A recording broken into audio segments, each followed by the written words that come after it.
This is SSPTV News, brought to you by Samsung Productions and the Hazleton Standard Speaker. Art Youth Expo 8 starts tonight in downtown Hazleton. We have more information on the big event coming your way next. Good evening and thanks for joining us at SSPTV News. I'm Ken Karen. You're watching us in HD on Service Electric Cablevision Channel 513 and in SD on Channel 13, and download the free Samsung Productions app to take us with you on the go and to stream us on your TV with Apple TV and Google Chromecast. The show starts with headlines from SSPTV and the Hazleton Standard Speaker. Two major events have joined forces in downtown Hazleton: Art Youth Expo 8 and First Friday. This is one of the featured displays. It mixes abstract art with fashion. Artist Jeremy Petrochonis and Eli Matos, the owner of the Dapper Room, created this stunning window display at the Dapper Room. Check it out during First Friday tomorrow night or during AYE 8, which kicks off tonight and continues Friday and Saturday. For more information, go to downtownhazleton.org or hazletonsartleague.org. The May primary election is just around the corner. One race that's in the spotlight is that of Pennsylvania governor. Republican candidate Paul Mango stopped by our offices recently. Lisa Sugar reports. Today, I'm very pleased to welcome to our studios a candidate for Pennsylvania governor, Mr. Paul Mango. It is a pleasure to have you here. Thank you. How do you like Hazleton? It's wonderful, Lisa. Thank you. My family, when they came from Italy, actually settled up here in the northeast part of the Commonwealth, so it's always a homecoming when I come back here. Well, that's nice to hear. So tell us, why was it so important? We were talking a little earlier, and you've never been involved in a political run before. So what triggered your interest in politics and your decision to run for governor?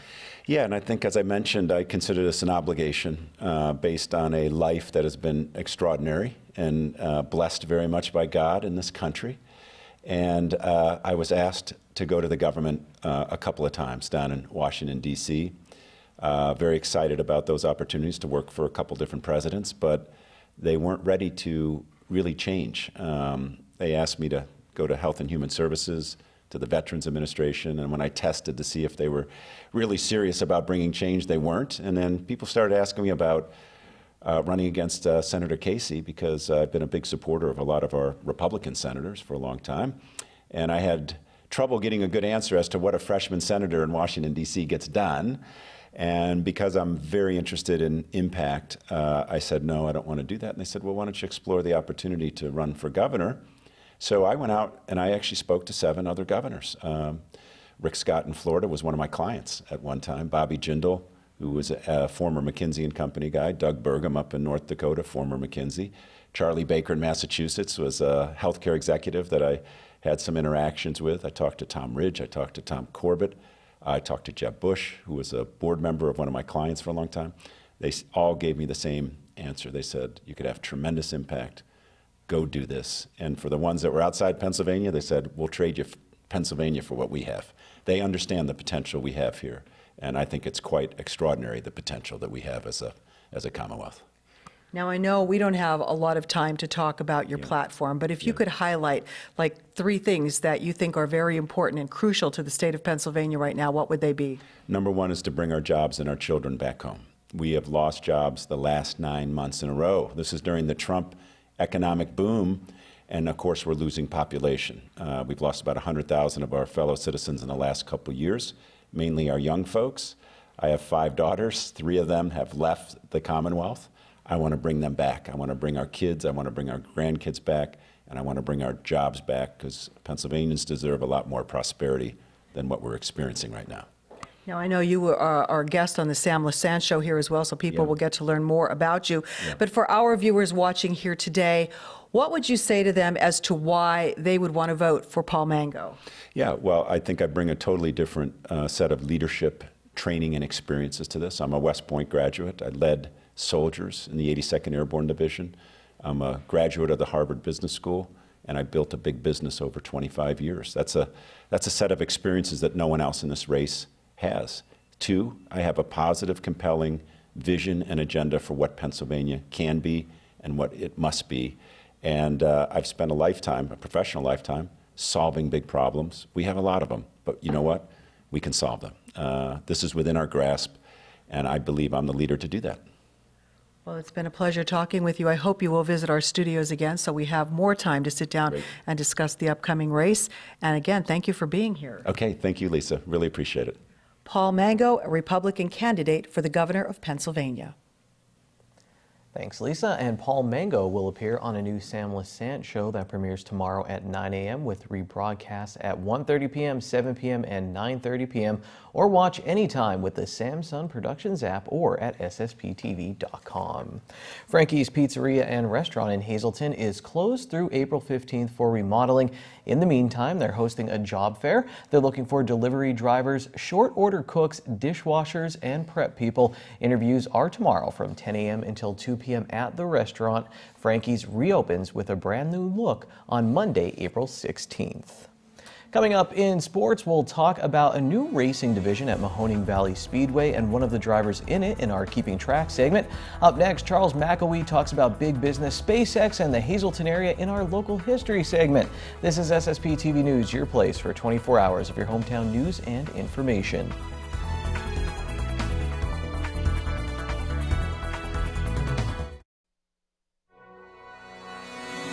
This is SSPTV News, brought to you by Samsung Productions and the Hazleton Standard Speaker. Charles McElwee is back in our studios. He is the Vice President of the Board of Directors for the Greater Hazleton Historical Society and Museum. And each week we talk about something historical from days gone by. And I guess the saying, everything old is new again, pertains to this one especially because you want to talk about the role of big companies in our area then and now. Yeah, so history seems to be repeating itself.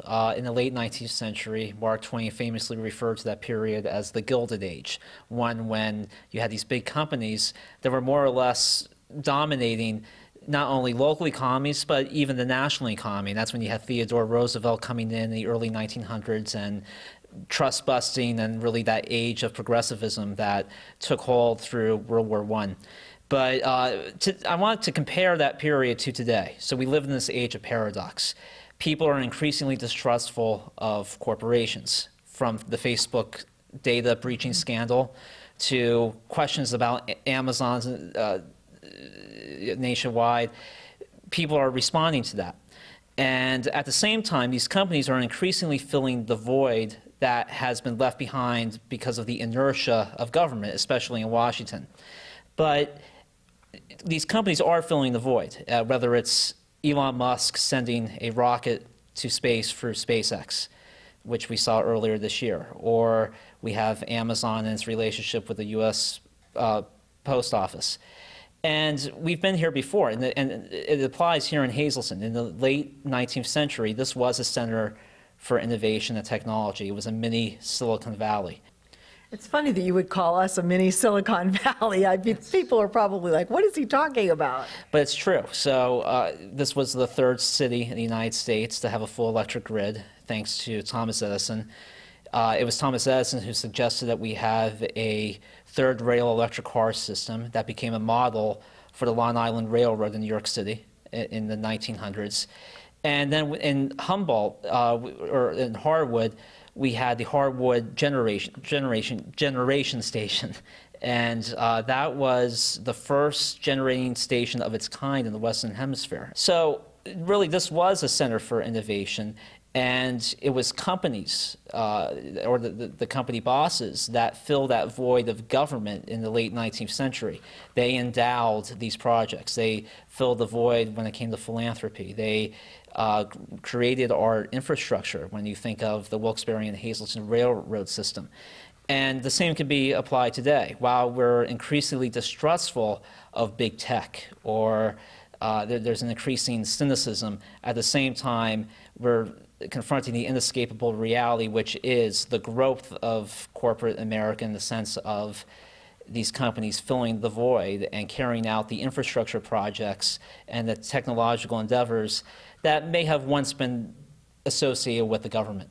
So history seems to be repeating itself, and of course, the more things change, the more they stay the same. That is certainly true. Charles is here with us each week, and if you want to know more about the history of our area, you can always check out the Greater Hazleton Historical Society and Museum and your website. Yes, hazletonhistory.org. All righty, we'll see you again next week. Thanks. Time now for weather on SSPTV News. Here's our forecast from the National Weather Service tonight. 20% chance of snow, increasing clouds. Will have a low of 28 degrees. Then on Friday, a 50% chance of precipitation. We may see some snow and rain. Cloudy. Will have a high of 48 degrees. Wind from 15 to 20 miles per hour with gusts as high as 34 miles per hour. Then on Friday night, a chance of rain before 11 p.m. Then a chance of rain and snow. 40% chance of precipitation. Low of 28 degrees. Saturday, 50% chance of some snow. Cloudy with a high near 36. Saturday night, 30% chance of snow showers, mostly cloudy, low of 21. Sunday is mostly sunny with a high in the mid-30s. Sunday night, partly cloudy, low of 23 degrees. Monday, 40% chance of snow, mostly cloudy, high of 40. And then Monday night will be mostly cloudy, low of 30 with a 50% chance of snow, maybe some rain. Who will be this week's Volunteer of the Week? The person, couple, or group who makes this a better place to live. It's brought to you by Workforce Resources Staffing Company in West Hazleton with temporary to permanent jobs and seasonal and temporary placements. You must apply in person. And now here's Lisa Sugart with the answer. This week's Volunteer of the Week is a familiar face to many. It is Harry Werkheiser. He is the owner of the Bonanza Steakhouse on Route 93 in Hazel Township. Congratulations, Harry, on being this week's chosen person of the week. Well, thank you so much. I do appreciate it, and I'm glad I was chosen. Thank you. Well, it was an easy decision because I see where there's so many events happening in the area, and they always say, and Bonanza Steakhouse or Harry Werkheiser is donating to the cause. So you told me you started out as a volunteer yourself, and then once you took over the restaurant, you kind of used the restaurant to do your volunteering for you. Yes, I donate a lot of food to different groups and organizations. I try to help out as much as possible. We open a restaurant up for fundraising for different groups and organizations, which goes very well for everyone concerned. And there's so many groups in the area that need help, so I'm happy that I'm able to help them. Well, that is so true. So many nonprofit organizations are hurting right now. So when people step up to the plate to help, it really makes life easier. Talk about a couple of the things that you do. I mean, there's so many initiatives you're involved with. I know that Tony Colombo, in his many volunteering efforts, has always said, I can always count on Harry Werkheiser. So talk about those. And I know just the recent Easter dinner, too, you helped to make possible by donating and helping along with all the other volunteers. Yes. Tony and I have teamed up numerous times, but I've helped out with disasters, with floods and hurricanes down in Florida and Louisiana. Tony calls me up and says, Harry, I need your help. We're going to do this, we're going to do that. So I jump right on board with Tony. You're donating a lot of food for the Easter dinner. Yes, I do donate for that. And it's a good cause. There's a lot of people in the Hazleton area that need that extra help for the holidays, and I'm glad I'm part of it. What do you get out of all of this? How does it make you feel when you do give to an organization and help make their event or whatever they're doing a success? Well, I was raised that as long as you have enough to get by, so anything that I have that I'm able to donate or to help out a group, I'm more than happy to. Yes, it's costly, but it makes me feel good that I'm helping out people that don't have it as good as I do. You told me, too, that if it weren't for the community's success, Bonanza wouldn't be a success. This is true. The community supports me quite a bit. I'm always busy, so I appreciate that. And in turn, without them, I wouldn't be here. So I like to give back to the community. So what would you say to your fellow business people out there that maybe they could do the same? Yes, the community, like I said, supports us, business people, so it's very nice if we could support them with generosity, and it doesn't really have to be a lot, but every little bit helps. And we'd like to give one last push maybe for the fact that organizations can do fundraisers through the Bonanza Steakhouse. And how does that work, that they come in for dinner at set times? Tell us how that works, and they get a percentage then of the money. That is correct. We usually do fundraisers 3 days out of the week. We provide coupons anyone that comes in with that coupon, we keep track of it, and we donate 20% back to the group organization that's having the fundraiser. Harry Werkheiser, the owner of Bonanza Steakhouse in Hazel Township, congratulations on all the good deeds you do to help out this community, and keep up the good work. Well, thank you, and I plan on it. Thanks, Lisa. Let's check out our midday winning lottery numbers now on SSPTV News. Pick 2, 26, pick 3, 329, pick 4, 6866, pick 5, 63281. The wild number is 4. We're keeping track with Dino Alberto, local motorsport journalist, after this break.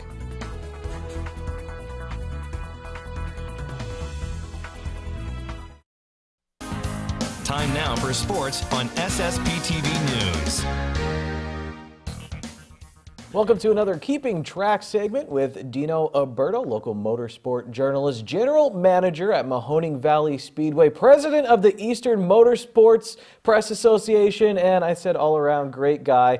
And we're keeping track of this gentleman sitting next to me, Jacob Balliet, moving up in his racing career, adding more divisions, and he moved into Dino Alberto's seat actually here on the set, jumped into the driver's seat really of this segment. Would you ever want to do commentary one day maybe for racing or anything? Yeah, maybe. Try a little Jeff Gordon. But right now, concentrating on the track. Just moved up. You added a division at Mahoning Valley Speedway, Dino, one that Jacob jumped into. Let's talk about what it is and why you added it. Sportsman Modified Division. It's a new class added for the 2018 season down at Mahoning Valley. Something that actually came together rather quickly. Late December, we had a prominent driver who approached us about adding this class because of people like Jacob. And there's a bunch of other young kids, young talent out there that know what they're doing. They've been racing for a number of years. And the Sportsman Modified car, it's nothing new. It's just that it's going to be new to Mahoning Valley. And Jacob, I'm 14 years old now? Yeah. All right, so you had a lot of success, and if I say this wrong, always correct me. 600cc micro sprint on dirt, right? Yep, that's correct. All right, so when you had a lot of success there, you looked to go onto asphalt now with the modified, and you were a little, I don't want to say skeptical, but you thought, hey, dirt's a lot of fun. I don't know if I'm going to enjoy this. Talk about going into modified racing. Yeah, I watched it all through my young age, my younger age, and watched my godfather do it, Donnie Wagner, and it looked fun, but I got into dirt, and I kind of stayed there all the way up through quarter midgets, and hopped in the 600. That was a lot of fun, and then I got in the modified, and it was a lot more fun than I thought it would be. When you say I'm sorry, you're probably going to answer my question. Why was it a lot more fun than you thought it was going to be? Because I was in the driver's seat. What did you enjoy about it? You just took, I guess, your first practice laps in the car at Mahoning Valley. What did you enjoy about it? And you said there were some hiccups in the beginning. What did you kind of learn, and what did you enjoy? I learned how far I could push it, how far I could run it, how hard I could run it. It's really different compared to dirt. Like, asphalt's a totally different world than dirt track racing, and it's a lot harder. I give credit to the asphalt drivers. It's a lot of talent. You got a busy schedule. I was looking, check this out. You got your own little press kit here. He's already done enough in his life at 14, more than I ever did. It's mine would take up one page. But I was reading through some of the other things you're doing with Cub Scouts. You're also swimming with the YWCA, or excuse me, Boy Scouts. And so you have a lot going on. Why add this to your schedule? I think your dad was telling me you got 67 race nights coming up this year. So there's a lot going on, but you're enjoying it? Yeah, I'm enjoying it. I want to expand my racing career and make a career out of it. How do you think all this will come together? When you look at the big picture, where you want to get to, how is this going to help you? I think it'll hopefully get me introduced to some car owners, and different opportunities will come down the road, and hopefully I can benefit from that. The first practice, laps down, getting ready for the season, whatever it starts here in NEPA. How do you do over the weekend? Do you know? I mean, you were there. How do you think it went? I was great. I'd like to make it a point to be out there when young talent like Jacob comes by and be out there for their first time in a situation like that. And he didn't do too bad. He spun out once or twice, which is a good thing.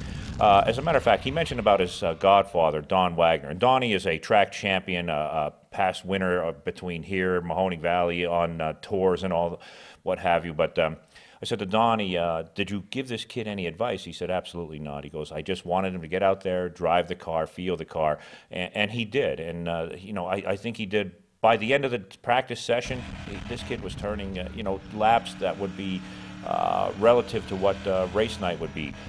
And Kenny, he's a young talent that's going to be in there with other kids. Austin Beers comes to mind, Cassidy Altimos, Avery Arthofer. There's so many others that are coming up at his age, 13, 14, 15 years old, going into this modified sportsman division.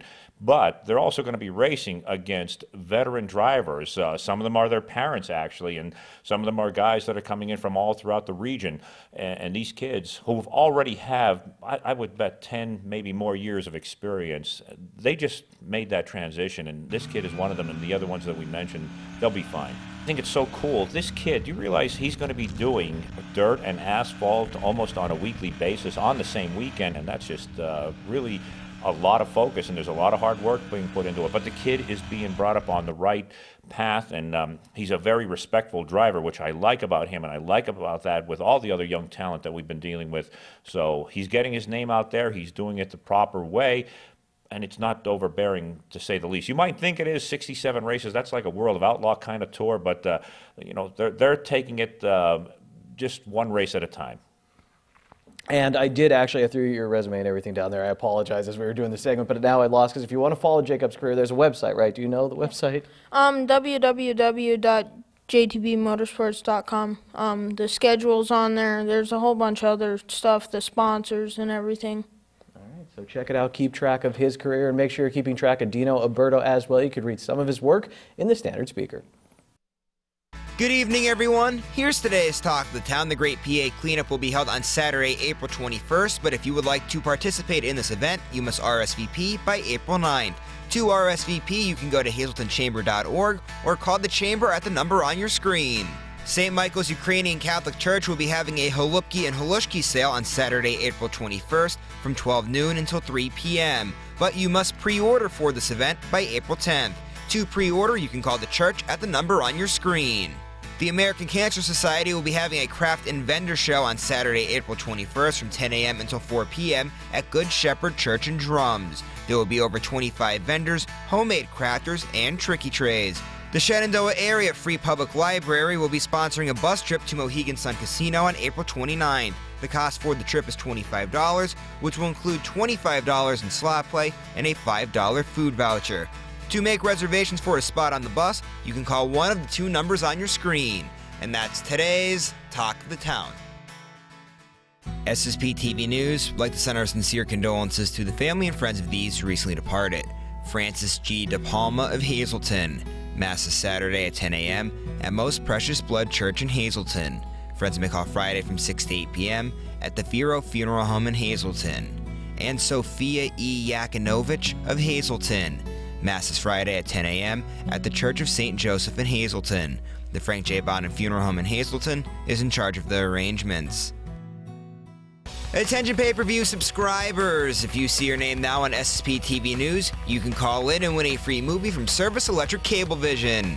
Today's winner is John Provost of West Hazleton.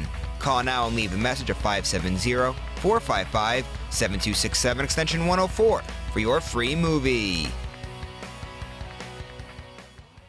Some of the art is already out, and the kickoff event for Art Youth Expo 8 is tonight in downtown Hazleton. Go to downtownhazleton.org for more information. That's it for tonight, everyone. Take it easy.